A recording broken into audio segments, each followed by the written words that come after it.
우리 한국 해군의 마지막 꿈이 핵 추진 잠수함이다. 이렇게 보면 되겠네요. SLBM을 실은 잠수함은 물속에서 추적 감시해요. 그 추적 감시할 수 있는 잠수함은 핵 추진 잠수함밖에 할 수 없어요. 드론전은 앞으로 계속 새로운 어떤 영역으로 성장할 수밖에 없는 군사 섹터라고 봐야 되겠죠. 드론은 가성비가 뛰어난 무기로 한동안 전장에서 많이 활용되지 않을까.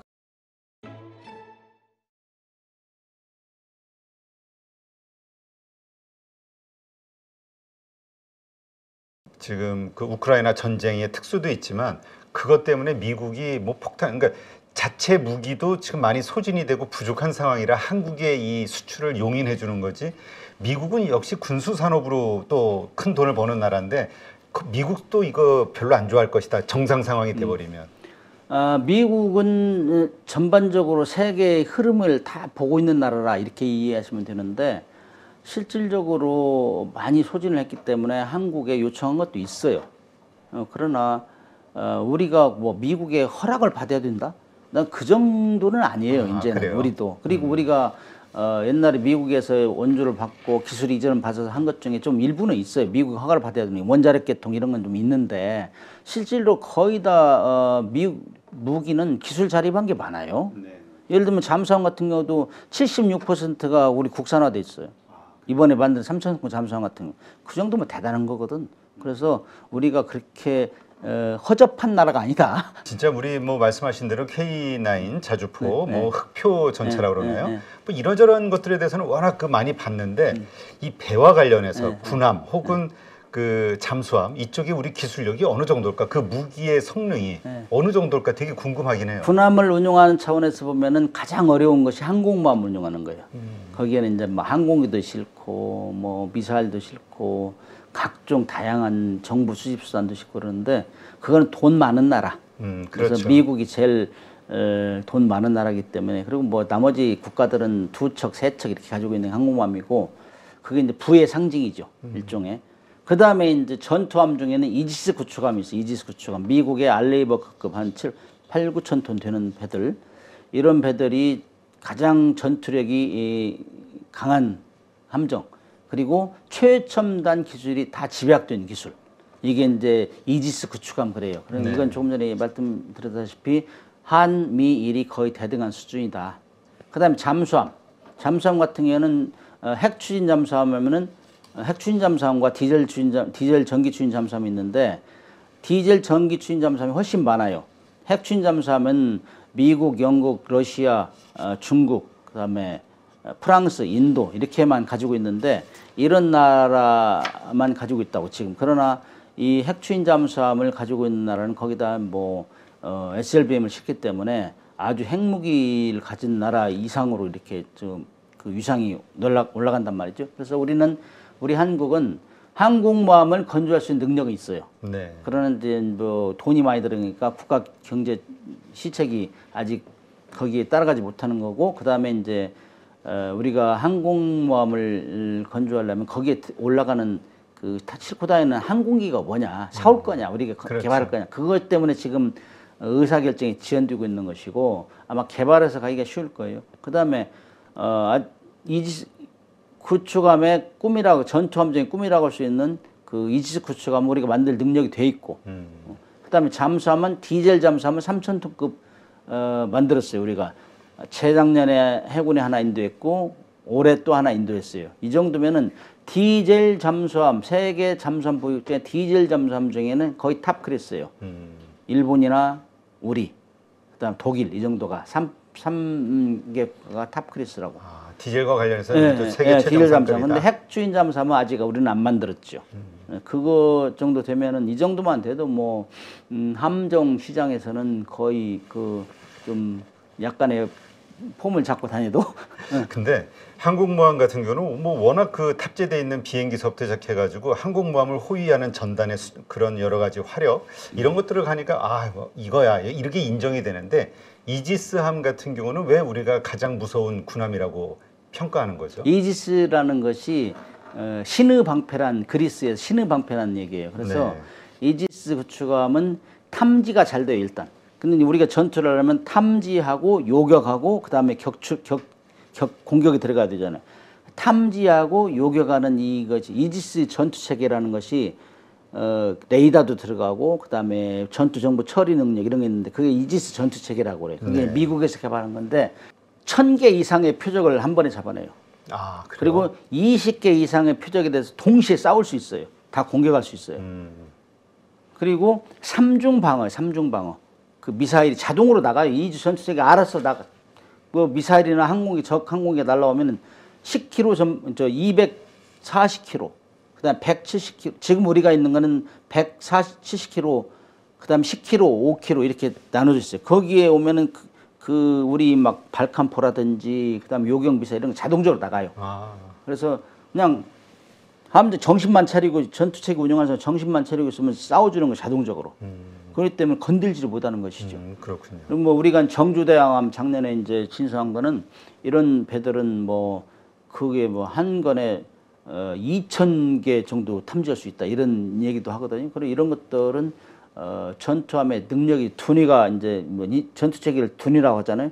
그다음에 펀치도 있고 이런 것들 동시 교전 능력이 있고 그다음에 이지스함이 이제 다른 함정보다 우수한 거는 SM-3라는 미사일이 있어요. 네. 스탠다드 미사일 3인데 이거는 미국에서 개발한 거 한 발에 150억 정도 돼요. 아.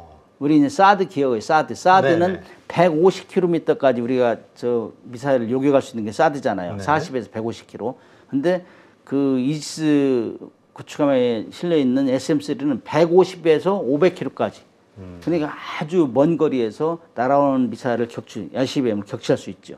이것 때문에 이제 ICBM 격추할 수 있는 최선의 방위체계다 이렇게 얘기하죠. 그래서 그렇군요. 이지스 구축함이 유명한 거예요. 그럼 일단 우리가 그 미사일까지는 뭐 못 만든다 하더라도 그 외적인 것들은 다 이지스함을 만들어낼 수 있는 기술력을 그래서 가지고 이제 있다. 우리가 이지스 구축함을 세 척을 가지고 있어요. 네. 뭐 세종대왕함, 서해 유성룡함, 율곡 2함 세 척을 가지고 있는데 지금 작년에 정조대왕함이라고 세 척을 더 만들어요. 그 클래스를 세 척을 더 만드는데 그게 첫 번째가 됐는데 거기에 이 기존의 세 척은 미국에서 그 베이스라인 그 전투체계 모델을 옛날 모델이에요. 그리고 이제 새로 나오는 모델은 최신 모델을 탑재하고 거기에 들어가는 그 전투체계 이외에는 거의 다 우리 기술로 이제 만들기 때문에 그것도 이제 전투체계도 우리가 우리 걸로 지금 국산화하는 단계예요. 네. 그렇기 때문에 우리가 이제 그런 함정을 개발하면 수출로 이제 이어지잖아요. 그런 면에서는 아주 좋다고 볼 수 있죠. 그렇군요. 지금 그 잠수함, 디젤 잠수함과 관련해서 우리가 최고 수준의 기술력을 가지고 있다. 그렇게 말씀하셨는데 그걸 대부분 대우조선 해양이 가지고 있는 건가요? 대우조선 해양하고 현대중공 뭐 같은 설계로 하고 있어요. 그래서 그 독일에서 수입한. 그래서 이제 우리 잠수함은 지금 20척이 있는데 독일에서 1200톤짜리 9척, 그다음에 1800톤짜리 9척은 원자재를 수입해서 우리가 조립 생산했어요. 그걸 네. 현대하고 대우하고 나눠서 했어요. 그 조립 생산하면서 습득한 노하우를 가지고 우리가 독자적으로 3000톤급 잠수함을 만들었어요. 거기에 이제 국산화가 76%란 말이죠. 아, 네. 예. 그래서 그런 잠수함을 계속 만들어내면 이제 수출하는데 상당히 도움이 되죠. 근데 그 잠수함의 디젤 잠수함의 작전 범위가 어떻게 됩니까? 왜냐하면 핵 잠수함은 아까 말씀해 주셔서 이해가 되는 게 마지막 최종 그 뭐라고 할까요? 숨은 공격수라고 할 수 핵 추인 있는데. 잠수함하고 디젤 잠수함 가장 큰 차이가 핵 추인 잠수함은 물속에서 승조원의 체력과 식량만 있으면 뭐 원하는 만큼 머무를 수 있어요. 그리고 꼭 필요할 때 정보가 필요할 때 올라가 잠깐 보고 이렇게 내려오는데 디젤 잠수함은 물속에서는 축전지로 다녀요. 왜냐하면은 그 물속에는 공기가 없잖아요. 네. 그렇기 때문에 공기를 빨아들여야 충전이 가능한 거거든. 그래서 엔진이 돌아가니까. 그래서 2차 대전 때는 수상항해하면서 계속 충전했어요. 근데 뭐 수상항해하면 항공이 걸리잖아요. 그래서 이제 2차 대전 말경에 스노클이랑 해연형 같이 빨대, 공기통 빨대만 넣고 천체는 몰아대고 이걸 개발했는데 그렇게 해서 이제 탐지가 덜 되도록. 그럼에도 불구하고 스노클 할 때도 이 스노클 마스터가 물 위에 1m 정도 올라온 그 쇳덩어리예요. 요게 요즘 항공기 탐지 장비가 발달돼 가지고 한 40km 이상 잡아내요. 그런 걸. 그렇기 때문에 하루에 두세 번씩 올라와 가지고 스노클을 해 충전하기 위해서. 그럼에도 불구하고 잘 들켜요. 그렇기 때문에 2번 이상 올라오니까 차이가 많이 나죠. 그래서 일단 뭐 잠수함은 한번 위치가 파악이 되면 계속해 추적을 할 수 있다고. 추적을 당하죠. 네. 당할 수 있죠. 그래서 디젤 잠수함 같은 경우는 최고 속력으로 막 기동을 하면은 1시간이면 배터리 아웃. 그럼 깡통이 깡통. 움직일 수가 없어요. 1시간밖에 안 돼요. 네, 1시간. 연존하는 디젤 잠수함은 거의 그래요. 근데 이제 그것이 약간씩 개발돼서 이제 발전이 돼서 요즘에는 한 2시간 정도, 2시간 남짓 이게 리튬 이온 배터리를 쓰면 그 정도 발전되고 있는데 그럼에도 불구하고 통상적으로 1시간 정도 되면 풀 파워로 쓰면은 배터리 아웃이다. 이런 거 대비해서 그래서 배터리를 많이 쓰면 안 되죠. 그래서 저속으로 다니면서 작전해야 되죠. 제가 이제까지 잘못 알고 있었던 거군요. 이 올라오는 거는 그 잠수함 내부에 그 산소 탱크 이런 것들을 채우기 위해서 올라오는 걸로. 그건 아니고 그걸로 알고 있었는데. 공기 충전하기 위해서 올라오는 거예요. 그래 이제 물 속에서는 그야말로 그 전기 면도기 아시잖아요. 그거 네. 많이 쓰면은 이제 배터리 아웃되면은 충전하는 것 같이 물 속에 들어가면은 오로지 그 축전지에 충전된 전기를 가지고 움직여요. 그리고 막 고속으로 가면 안 돼요. 아껴야 돼 전기를. 그래서 어느 정도 떨어지면 60~70%까지 떨어지면은 얼른 올라가서 충전. 왜냐면은 전투가 벌어지면 도망가야 되잖아요. 고속으로 도망가려면은 살아남기 위해서. 그래서 디젤 잠수함 함장은 항상 틈만 나면은 축전지 충전을 많이 해요. 그래서 만약에 대비해서. 그렇기 때문에 항상 스트레스죠. 1시간 그 전력 소모했을 때는 1시간이면은 끝이라고 그러니까 한두 시간이면. 그렇죠. 그게 참 그러겠네요. 그거는 최고 속도로 갔을 때. 최고 속도로. 네, 그냥 일반적인 그냥 평균 속도로 다닌다고 했을 때 몇 시간 평균 정도? 속도로 이제 뭐 아저씨들 자전거 타는 속력으로 이 정도 다니면은 그게 한 11km 이내거든요. 시속. 네. 그 정도 되면은 한 일주일 정도? 그 그다음에 정도면은? 이제 그거보다 좀 진화된 것들이 공기 불이호 추진 체계라는 게 있어요. 그것도 마찬가지 자전거 타는 속력으로 늙은 사람들 그렇게 하면 한 3주 이내. 그렇게 하고 3주 이내 안 올라와도 돼요. 그런데 저속으로 다녀야 된다는 거예요. 전투가 일어나면 또 고속으로 써야 되니까 기본적으로 태생적으로 핵추진 잠수함은 같을 수가 없어요. 핵추진 잠수함은 그래서 진짜 잠수함이라고 해요. 핵추진 잠수함은. 왜냐? 잠수함이라는 한문이 물 밑에 있는 거잖아요. 그렇죠. 물에 잠기는 배니까 핵추진 잠수함은 원하는 만큼 원하는 속력으로 물을 할 수 있기 때문에 이거를 진짜 잠수함 그래요. 근데 디젤 잠수함은 시간만 나면 또 올라와서 충전하고 이때 들키기 때문에 함장은 들키는 거 제일 싫어하잖아요. 공격받으면 죽기 때문에. 그렇죠. 지가 잘못하면 다 죽어요. 승조원들이. 그렇기 때문에 굉장히 신경을 많이 쓰이죠. 그렇군요.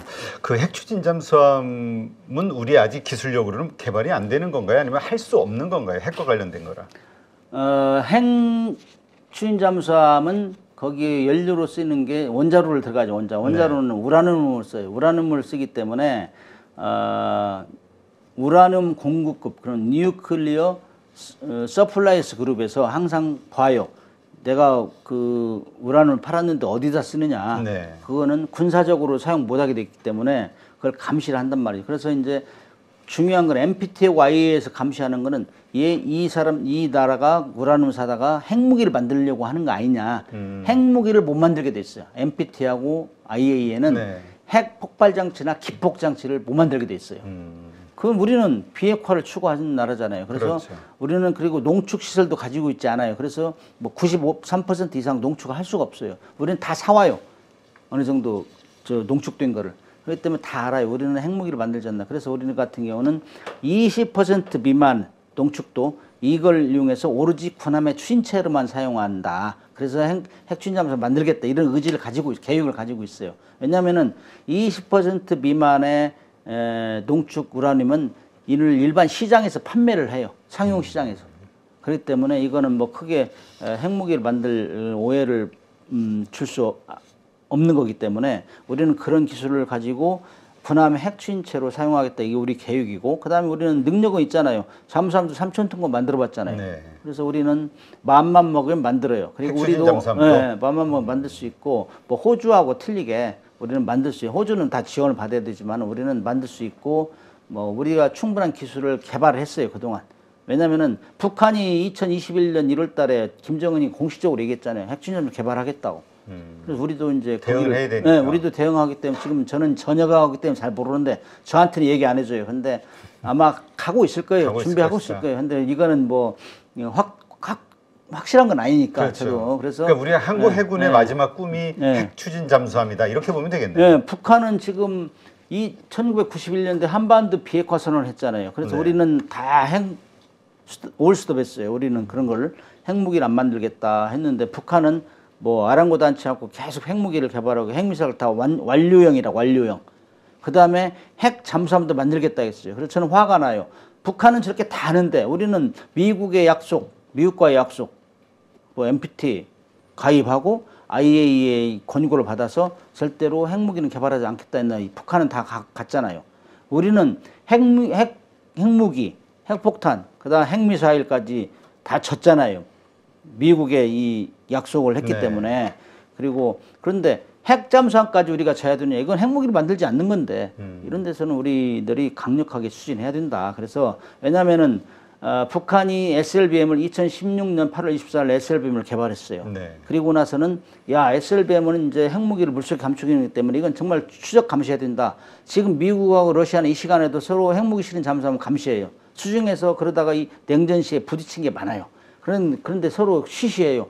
국제법을 어겼기 때문에 서로 뭐 영해에 들어가서 막 감시하다가 이렇게 부딪히고 그렇기 때문에 오로지 SLBM을 실은 잠수함은 물속에서 추적 감시해요. 그 추적 감시할 수 있는 잠수함은 핵추진 잠수함밖에 할 수 없어요. 디젤 잠수함 못 해요. 디젤 잠수함 수시로 올라가야 되잖아요. 충전하러. 그래서 들통나요.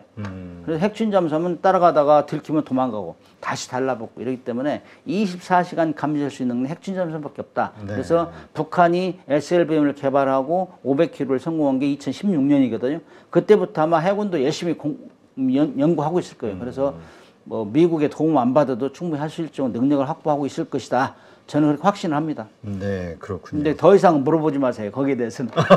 나도 이제 전역했기 때문에 나한테 정확한 정보를 안 주니까. 네. 아니 그 아까 말씀하신 우리가 갑자기 그 생각이 나서 대우조선해양이 이제 중국 기업에 매각이 되냐 마냐 이슈가 있었잖아요. 그때 우리의 잠수함 기술이 넘어가는 거 아니냐 막 이런 이슈가 있었어가지고 그게 항상 좀 퀘션으로 남아 있었거든요. 우리의 한국 잠수함 기술이 어느 정도길래 우리는 잠수함 기술, 뭐 핵추진 잠수함까지 다 만들 수 있다. 그렇게 이해하시면 되고. 일본도 그렇게 가능하다고? 일본도 가능한데 일본은 뭐 어디야 요코스카에 미국의 핵잠수함이 항상 전개돼 있어요. 그다음에 핵추진 항공모함도 전개돼 있어요. 네. 일본은 수많은 미군의 유엔사 전진기지가 있어요. 탄약고도 있고. 그렇기 때문에 미국과 일본은 우리가 생각하는 것 이상으로 교류가 심화돼 있다.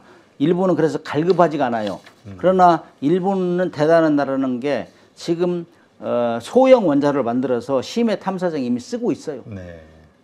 능력이 됐다는 거예요. 이 그러군요. 원자로는 얼마나 작게 만드느냐가 그게 기술이거든요. 네. 근데 일본은 그렇게 하고 있기 때문에 일본은 맘만 먹으면 핵추진함 금방 만들어요. 그렇군요. 그리고 그러니까 농축 시설도 가지고 있고 제철 시설 다 가지고 있고. 그게 우리도 일단 1단계로 핵무기는 일단 2단계고 네. 농축 시설과 제철 그렇죠. 시설을 어떻게 해서든 우리 안에 만들어야 되겠군요. 그렇죠. 끊임없이 요구를 해야 됩니다. 우리가 미국에 그렇게 이제 그동안 미국이 많이 우리를 도와줬지만은 우리도 견인한 게 많이 같이 한 것도 많아요. 월남전 그렇죠. 파병도 같이 하고 뭐 아프가니스탄 뭐 이런데 우리 굉장히 협조를 많이 했다. 그래서 우리 목소리를 내야 된다. 그래서 이제 우리도 최소한 농축 시설, 제철 시설 그렇게 갖고 투명하게 우리도 일본처럼 와서 뭐 사찰하든지 뭐 해라. 이렇게 해서 떳떳하게 주장을 해야 된다. 그런 생각을 합니다. 진짜 우리 교수님 말씀 들으니까 우리가 참 대단한 민족 같네요. 왜냐하면 그 어느 한 분야에서 세계적인 수준을 무에서 그렇게 발전한다는 게 쉬운 게 아닌데 각 분야에서 이 방산도 저는 현역 시절에 좀 해외로 이제 군사 유학을 가서 미국도 갔고 독일도 갔고 뭐 네덜란드도 갔고 한 6년 반 정도를 있었는데 저는 나갈 때마다 정말 해외 나가면 애국자가 된다 하잖아요. 네. 그러죠?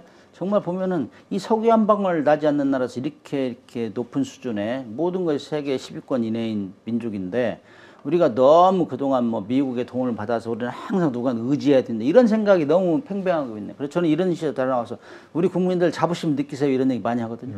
정말 대단한 민족이에요. 그래서 우리의 국력에 맞는 요구를 해야 될 때가 됐다. 그러니까 우리도 목소리를 내야 된다. 그렇죠.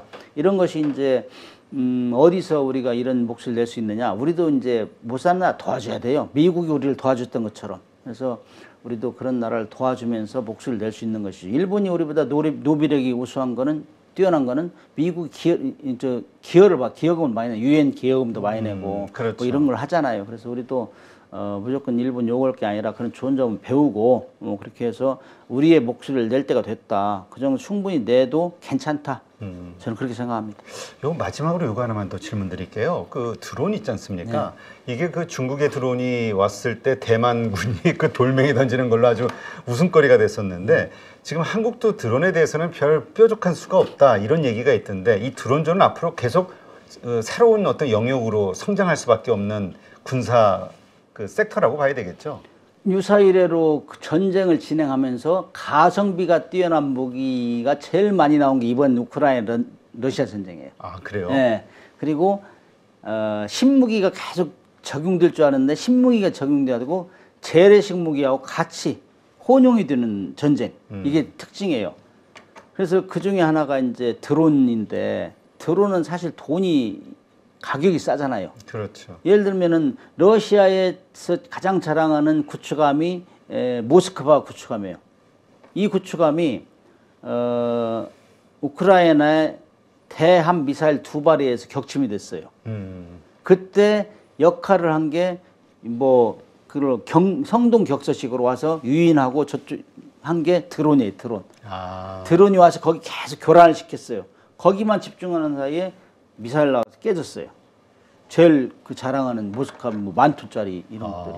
그래서 그다음에 뭐 터키에서 개발한 드론, 그다음에 터키에서 개발한 그 휴대용 그 대공 미사일 이런 것들이 아주 저렴한 것들인데 히트를 쳐버린 거예요. 히트를.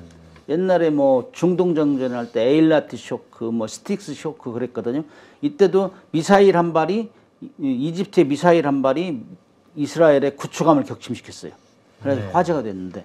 그래서 우리가 이제 이라크 전쟁을 금세기 전쟁 중에 가장 신무기가 도입된 거예요. 그래서 미국이 가서 들이부을 때 항공모함 가서 선제 공격하고 그다음에 공군에 가서 공격하고 이렇게 한 게 미사일로 공격하는 것들이 다 비디오로 봤잖아. 비디오로. 그러니까 무슨 영화 이거 전쟁 이거 실화야? 이랬는데 이번에는 전혀 그게 아니에요. 이번에는 과거 그 무기와 재래식 무기와 그다음에 드론 가격이 싼 이런 것들이 지금 혼용해서 되고 있다. 그래서 앞으로 드론은 가성비가 뛰어난 무기로 한동안 전장에서 많이 활용되지 않을까. 그리고 뭐 사람이 인명피해가 없으니까 인명피해를 줄이면서 상대에 타격을 줄 수 있는 거, 가격은 낮으면서 효과를 낼 수 있는 거 이런 거 차원에서는 드론이 아마 각광을 받지 않을까 이런 생각을 합니다. 한국도 거기에 대한 어떤 전술 아니면은 그 무기 개발 그렇죠. 이런 것들이 다 이루어지고 있겠죠. 그저께 뭐 북한의 드론이 무인기가 와서 서울 상공을 뒤집고 다녀가지고 뭐 드론 그 부대도 창설하고 그러잖아요. 그래서 좀 늦었지만은 우리가 또 속도를 내면 잘하잖아요. 그래서 아마 지금 열심히 노력하고 있을 것이다 그렇게 봅니다. 네, 알겠습니다. 참 이 군사 무기 이쪽 그다음에 전쟁 참 이 안타깝고 슬픈 거지만 이러한 것들을 통해서 또 사실 우리가 우리의 생명을 지키는 거기 때문에 객관적으로 우리의 기술이나 우리의 수준이 어느 정도일까 또 알게 되면 또 자부심이 생기니까 오늘 그런 측면에서 참 많은 지식과 정보를 알게 된 것 같습니다. 천만다행입니다. 네, 더군다나 그 우리 문근식 교수님은 그 직접 그 나대용함 뭐 함장도 하셨고 또 여러 가지 그 전술 전략을 미국이라든가 또 네덜란드라든가 여러 나라에서 또 이 교육을 받으셨기 때문에 이 전술에서도 이 꿰고 계시기 때문에 아마 또 이렇게 설명해 주시는 게 더 이렇게 와닿지 않았나 그런 생각이 듭니다. 네, 이제까지 문근식 교수님과 함께 했습니다. 오늘 좋은 인사이트 고맙습니다. 네, 감사합니다.